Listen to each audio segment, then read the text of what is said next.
관련 수사는 절차에 따라 진행되고 있다는 점을 강조했는데요. 오늘 25일 조국 장관도 별도의 일정이 있었습니다.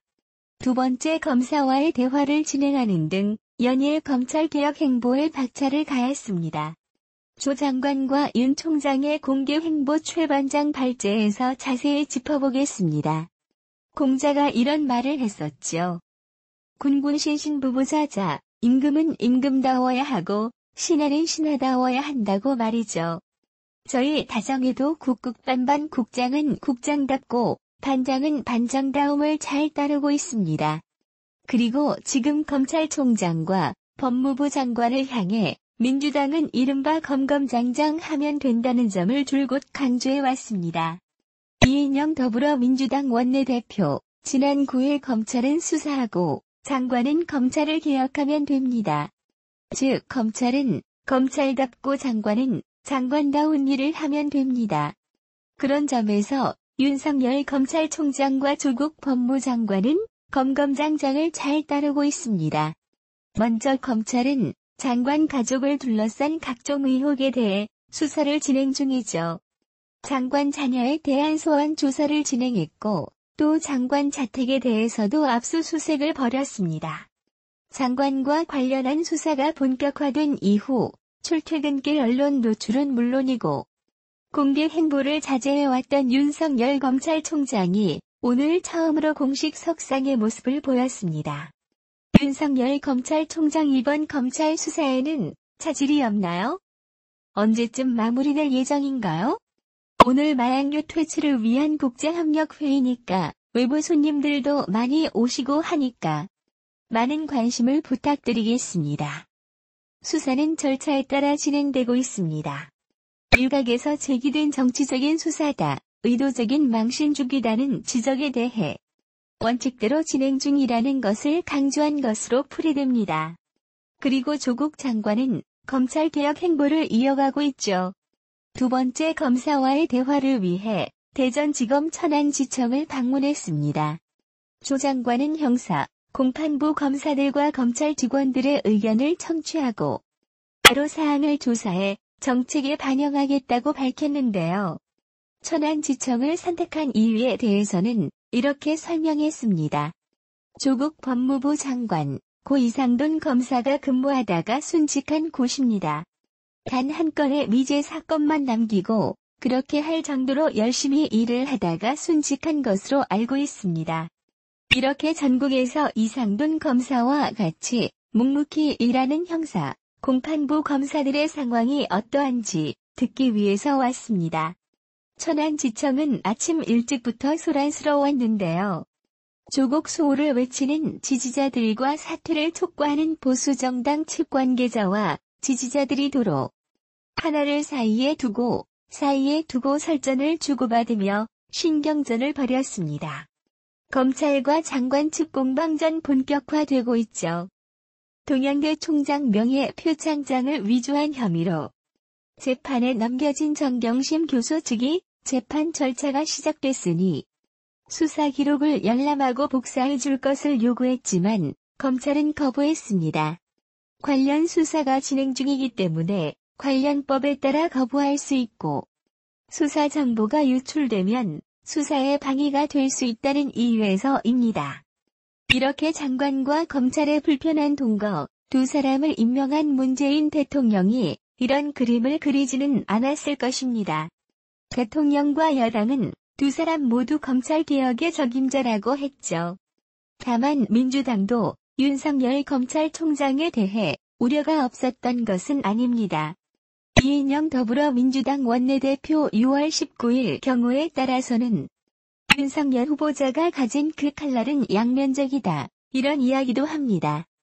우리 정부에게도 경우에 따라서는 쉽게 말씀드리면 우리 정부의 이야기도 듣지 않고 자신의 원칙대로 강직하게 행동할 수 있다. 이런 것에 대해서 걱정이 있을 정도니까요.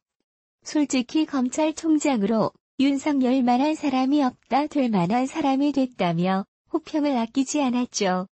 그러나 지금 펼쳐지고 있는 상황만 보자면 앞서 우려했던 걱정이 점차 커지고 있는 것은 사실입니다. 이해찬 더불어민주당 대표 어제 정말로 말이 안 나오는 상황에 왔습니다. 현직 법무부 장관 집을 압수수색을 하는 그것도 11시간이나 거쳐서 이 사태를 보고서 무슨 말을 해야 될지 어떻게 대응을 해야 될지 어이가 없습니다. 검찰에 의해서 모든 게 다 그리 말려드는 그런 지금 정황입니다.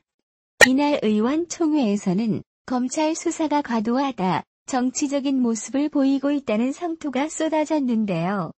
검찰을 피의사실 유포 혐의로 고발해 강하게 대응해야 한다는 주장이 나왔고, 민주당은 피의사실 공표 사례를 취합하고 법리 검토를 한 다음 검찰 관계자에 대한 고발 여부를 결정할 방침인데요.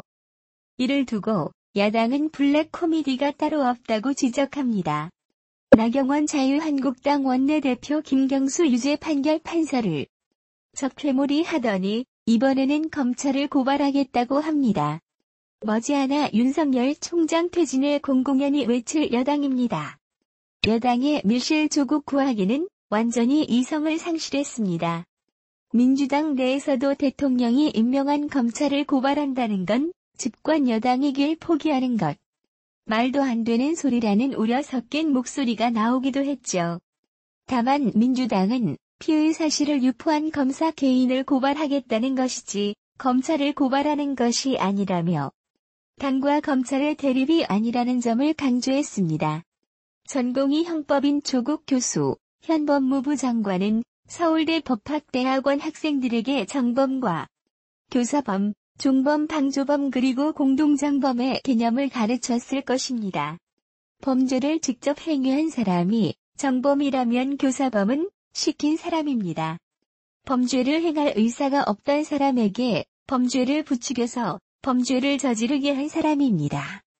물건을 훔쳐오면 반을 줄게, 너 이거 안 하면 죽는다 등의 말을 해 범죄를 유도했다면 교사범이라 볼 수 있습니다.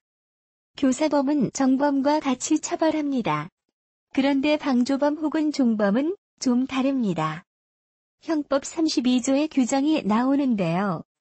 타인의 범죄를 방조한 자입니다. 정범의 범죄 행위를 용이하게 도와주거나 정범의 범죄 결심을 강화하는 행위자를 말합니다.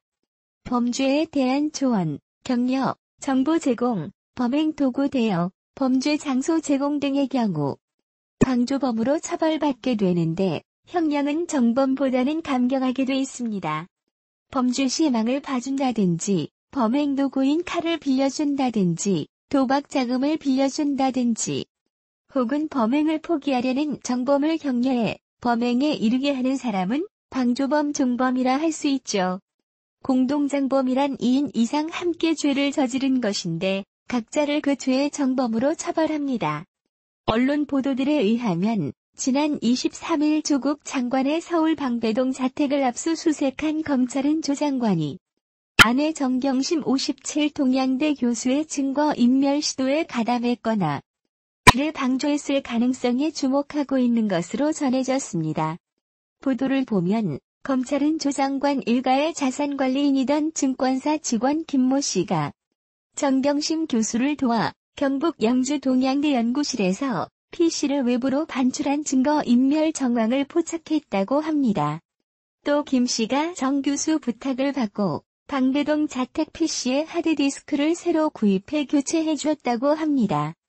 이 자택 PC 교체 과정에서 김 씨는 조 장관과 마주쳤고 이에 조 장관이 아내를 도와줘서 고맙다며 감사의 뜻을 전한 것으로 알려졌습니다. 이게 사실이라면 이 행위로 인해 조 장관도 형사처벌 가능성이 있는 걸까요? 형법 155조는 증거를 인멸, 은닉, 변조한 행위에 대한 처벌을 규정하고 있습니다. 그런데 이는 타인의 형사사건에 대한 규정일 뿐입니다. 본인의 형사사건에 대해서는 증거를 인멸해도 처벌하지 않습니다. 이는 윤리적 문제일 뿐 자신의 범죄를 감추려는 어찌 보면 당연한 본능까지 별도도 처벌할 필요는 없다고 본 것입니다. 이번 조국 장관에 대한 인사청문회에서 조 장관의 위증 논란이 있었지만 인사청문회법은 청문 대상자가 아닌 증인과 감정인만을 위증죄의 주체로 정하고 있는 것도 같은 이치입니다. 그러나 본인이 아닌 다른 사람을 위해서 증거를 인멸, 은닉하면 이는 형법 155조가 적용됩니다. 5년 이하의 징역 또는 700만 원 이하의 벌금에 처해집니다. 만일 정경심 교수가 본인 스스로 PC의 하드디스크를 교체하거나 파기했다면 이는 처벌 대상이 아닙니다만 문제는 증권사 직원 김모 씨를 시켜서 했다면 문제가 됩니다.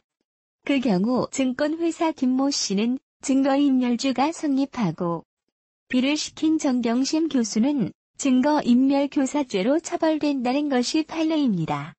그런데 법조계 인사들의 설명을 들어보면 이 경우 PC 하드디스크를 교체한 증권사 직원이 어떤 생각을 가지고 PC 하드를 교체했는지가 중요하다고 합니다. 증권사 직원이 자신이 증거인멸을 하고 있다는 사실을 전혀 모르는 상태에서, 즉 정말로 PC 수리 차원에서 한다고 생각했다면 정 교수가 도구처럼 그 직원을 이용한 것이 되고 정 교수 본인 스스로가 증거인멸을 한 것이기 때문에 형법 155조는 적용될 여지가 없습니다. 반면 직원이 자신의 행동 의미를 알고 했을 때는 직원은 증거인멸죄를 저지른 것이 되고 이를 시킨 정 교수는 증거인멸 교사범이 됩니다. 정 교수에게 불리한 정황들이 속속 보도되고 있는 것도 사실입니다. PC 하드드라이브 교체가 흔한 일이 아닌데다 압수수색 이후 진행된 점. 이 컴퓨터 부품 교체를 컴퓨터 AS 기사가 아닌 증권사 직원에 부탁한 점. 3. 교체한 하드드라이브 2개를 증권사 직원이 다니는 스포츠센터 사물함에 보관한 점 등입니다. 이에 검찰은 정경심 교수와 증권사 김모 씨의 증거인멸을 강하게 의심하고 있습니다. 23